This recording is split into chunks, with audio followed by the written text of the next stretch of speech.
Olá pessoal, tudo bem com vocês? Sou o professor Anselmo de Química e aí na aula de hoje a gente vai começar a ver a parte de deslocamento de equilíbrio, que ainda pertence à parte de equilíbrio químico. O que é o deslocamento de equilíbrio? Na verdade, a gente viu que toda vez que uma reação está em equilíbrio, ela obrigatoriamente tem a velocidade da reação direta igual à velocidade da reação inversa. Então isso é o equilíbrio. V1 é igual a V2. Deslocar o equilíbrio é fazer essas duas velocidades ficarem diferentes. O que quer dizer isso? É você fazer com que a velocidade da reação direta passe a ser maior do que a inversa ou vice-versa, né? Então isso quer dizer que você passa a influenciar o equilíbrio. Algum fator externo vai interferir no equilíbrio, deslocando o equilíbrio, fazendo com que uma das duas velocidades sobressaia em relação à outra. E o que rege a teoria do deslocamento do equilíbrio? É o princípio de Le Chatelier. O que fala o princípio de Le Chatelier? Fala que sempre quando algum fator externo exercer uma influência sobre a reação em equilíbrio, essa reação em equilíbrio ela vai ser deslocada, ela vai sair do equilíbrio, mas ela vai criar mecanismos para poder amenizar essa interferência externa e retornar novamente a um outro estado de equilíbrio. Não é mais o equilíbrio que tinha anteriormente, não, mas ela vai querer agora entrar no novo estado para ela poder voltar para um equilíbrio químico. Só que com valores diferentes dos anteriores, porque algum fator externo interferiu no equilíbrio. Então, quando a equação tem equilíbrio, a velocidade da reação direta é igual à velocidade da reação inversa. Deslocar o equilíbrio é algum fator externo interferir na reação para tirar a reação do equilíbrio. E quais são esses possíveis fatores que deslocam o equilíbrio? Pressão, temperatura e concentração. Na aula de hoje nós vamos ver a pressão e a temperatura. Na próxima aula a gente vê a concentração e exercícios. Eu queria que você entendesse o seguinte, ó, catalisador não desloca o equilíbrio. Por que o catalisador não desloca o equilíbrio? Porque o catalisador que acelera a reação direta é o mesmo que acelera a reação inversa. Então, quando você põe um catalisador, ele faz com que as duas reações continuem ocorrendo simultaneamente, com aumento de velocidades iguais. Então, se eu colocar um catalisador, o papel do catalisador é fazer a reação chegar mais rápido ao equilíbrio. Quando a reação chega ao equilíbrio, o catalisador é inútil. E a UNB, na sua prova do vestibular, ela vai colocar o papel do catalisador é deslocar o equilíbrio, está errado. Só três fatores deslocam o equilíbrio: pressão, temperatura e concentração. Como que cada um desses fatores influenciam o deslocamento do equilíbrio?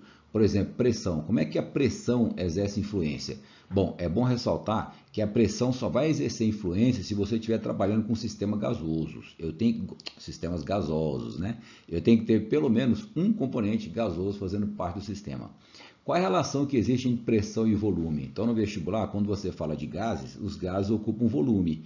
Esse volume é proporcional ao número de mol, e o número de mol exerce influência sobre a pressão também.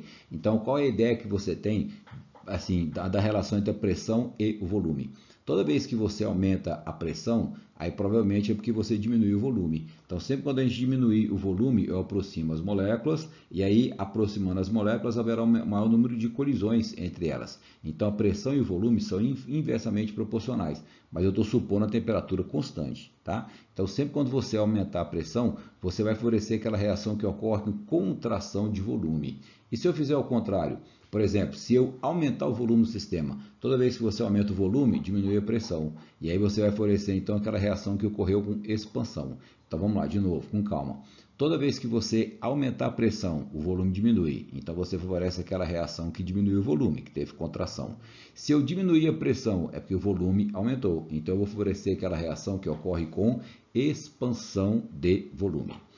Independente de você aumentar a pressão ou diminuir a pressão, Kc ou Kp não sofrerão influências. Pressão não exerce influência sobre Kc e Kp. Kc e Kp são constantes químicas que só variam com a temperatura. Por exemplo, como é que você sabe se a reação contraiu ou expandiu? Repara nesse exemplo aqui, ó, que é uma coisa facílima de você guardar.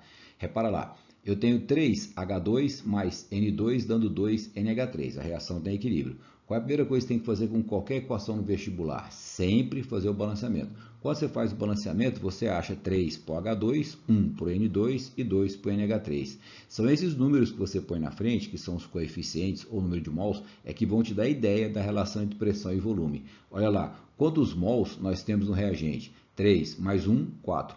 quantos mols tem no produto? 2. Então, se eu tenho 4 mols no reagente, quer dizer que esses 4 mols ocupam 4 volumes. Se eu tenho 2 mols no produto, quer dizer que esses 2 mols ocupam 2 volumes. Então, me ajuda aí, ó. De 4 para 2, a reação direta. De 4 para 2, ela diminui o volume. Se ela diminui o volume, teve uma contração. De 2 para 4, a reação expandiu. Então, nesse caso aí, ó, se você aumenta a pressão, se você aumentar a pressão, aí favorece a reação que teve contração de volume. Qual reação que contraiu? Foi a direta. Então, se eu aumentar a pressão, eu desloco o equilíbrio no sentido da reação direta. E o que vai acontecer com a quantidade de NH3? Como ele é produto, vai aumentar. Então, se eu aumentar a pressão, vai para o lado de menor volume. Aí, consequentemente, aumenta a concentração de NH3. E o Kc? Qual que vai ser a alteração do Kc? Daqui a pouco a gente vai analisar. E se eu diminuir a pressão? Se você diminuir a pressão, aí desloca para o lado daquela que teve maior volume. Aí a reação inversa. Favorece a reação inversa. O que vai acontecer com N2 e H2? Eles irão aumentar. Então, se eu favoreço a reação direta, eu ajudo o produto. Se eu favoreço a reação inversa, eu ajudo o reagente. E essa reação aqui na letra B? Olha lá, NaOH mais HCl, NaCl mais H2O. Repara que não tem nenhum gás. Se não tem nenhum gás, esse sistema aqui não contém nenhum componente gasoso. O que acontece se você mexer com a pressão nesse caso? Nada, não tem gás. Pressão só exerce influência em sistemas gasosos. E nesse caso da letra C, olha lá. Um carbono sólido mais um oxigênio gasoso dando um CO2 gasoso. Aí, quantos mols eu tenho de gases nos dois? Olha lá, o carbono é sólido, você não conta. E o CO2 é gás. E o O2 é gás. Agora, o carbono sólido não entra. Então, isso quer dizer que você tem um volume gasoso no reagente, um volume gasoso no produto. Se você aumentar a pressão, o que vai acontecer? Nada, não vai deslocar o equilíbrio. Por quê? Porque os dois lados têm iguais volumes, né? Só vai exercer influência se forem diferentes. E a temperatura? De que maneira que a temperatura exerce influência? Toda vez que você aumenta a temperatura, você favorece a reação endotérmica. Se você diminuir a temperatura, você favorece a reação exotérmica. Só que aqui tem mais detalhes importantes para o vestibular do UNB. Toda vez que você aumenta a temperatura, você aumenta a energia cinética média das moléculas. Isso quer dizer que se você aumentar a temperatura, você favorece todas as reações. Então, no vestibular, se o UNB disser para você que se aumentar a temperatura, a reação exotérmica fica mais lenta, não é verdade. Se a reação estiver em equilíbrio, se eu aumentar a temperatura, eu favoreço a endo e a exo, mas eu favoreço mais a endotérmica, porque ela vai absorver esse calor. Se eu diminuir a temperatura, eu vou prejudicar as duas. Só que você prejudica mais a endotérmica, porque ela está precisando de calor e você está tirando. Então, a gente resume assim: aumentou a temperatura, favorece a endo. Diminuiu a temperatura, favorece a exo. Guarda esse aí que já é legal. Agora, se o UNB for mais meticulosa no vestibular, o certo é: aumenta a temperatura, favorece as duas, principalmente a endo. Diminui a temperatura, prejudica as duas, principalmente a endo. Então, por isso que a gente fala: aumenta a temperatura, ajuda a endo, diminui a temperatura, favorece a exotérmica. Nesse caso, sim, alteram as concentrações, o Kc e o Kp. Então, a temperatura exerce influência sobre o Kc e o Kp. Vamos ver nesse caso aqui, ó. Como é que eu sei que uma reação é endotérmica ou exotérmica? Você vai bater o olho no ΔH. Aí você olha lá, olha o ΔH da reação, é negativo. Se o ΔH é negativo, quer dizer que a reação direta é exotérmica. E a inversa é endotérmica. Então, se o ΔH é negativo, a direta é exo. Então, a inversa é endo. Vamos aumentar a temperatura. Se você aumentar a temperatura, você favorece a endotérmica. Qual que é a endotérmica? A inversa. Então, se eu aumentar a temperatura, eu favoreço a reação inversa. O que vai acontecer com a quantidade de reagente? Vai aumentar. Como é que a gente calcula o Kc? Para você calcular Kc, é a concentração do produto sobre a concentração do reagente. Nesse caso aqui, ó, se eu favorecer a reação inversa, eu estou favorecendo os reagentes. Se eu estou favorecendo o reagente, vai aumentar a quantidade de reagente. O que vai acontecer com o Kc? Vai diminuir. Toda vez que você favorece reagente, a constante de equilíbrio é produto sobre reagente. Se eu estou deslocando a reação no sentido inverso, eu estou favorecendo a concentração de reagente. Então, a constante de equilíbrio vai cair. E se eu diminuir a temperatura? Se você diminuir a temperatura, nesse caso, você ajuda a reação direta, favorece os produtos. Aí, consequentemente, o que vai acontecer com o Kc? Ele vai aumentar.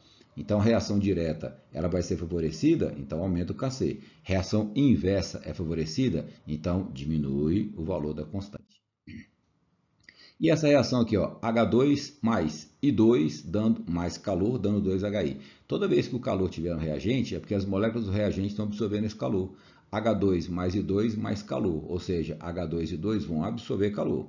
Se vão absorver calor, quer dizer que a reação direta é endotérmica e a reação inversa é exotérmica. Aí nesse caso, o que vai rolar para a gente? Ó, a direta é endo, a inversa é exo, porque o calor está no reagente. E se por acaso você aumentar a temperatura, você ajuda a direta. Aí a direta é aquela que vai em direção aos produtos. Se vai em direção aos produtos, você vai aumentar a quantidade de produto. Consequentemente, o que vai acontecer com o Kc? Ele vai aumentar. Mas e se eu diminuir a temperatura? Se você diminuir a temperatura, nesse caso aqui, você favorece a reação inversa. Aí o que vai acontecer com a concentração de reagente? Vai aumentar. Se vai aumentar a quantidade de reagente, o que você acha que vai acontecer com o Kc? Ele vai diminuir. Tranquilo? Então é assim que é o deslocamento de equilíbrio para os fatores pressão e temperatura. Na próxima aula a gente vê para a concentração. Então lembra, quais são os fatores que alteram o equilíbrio? Para deslocar o equilíbrio, pressão, temperatura e concentração. A UNB vai colocar catalisador no meio. Fica atento, catalisador não desloca o equilíbrio. Tá bom, galera? Um abraço a vocês e até a próxima aula. Vão acompanhando todas essas aulas que são importantíssimas, principalmente para o vestibular do PAS 3, tá? Mas o vestibular tradicional também, mas o PAS 3, que é uma coisa que é mais pesada para você, seria importante. Beleza? Um abraço e até a próxima.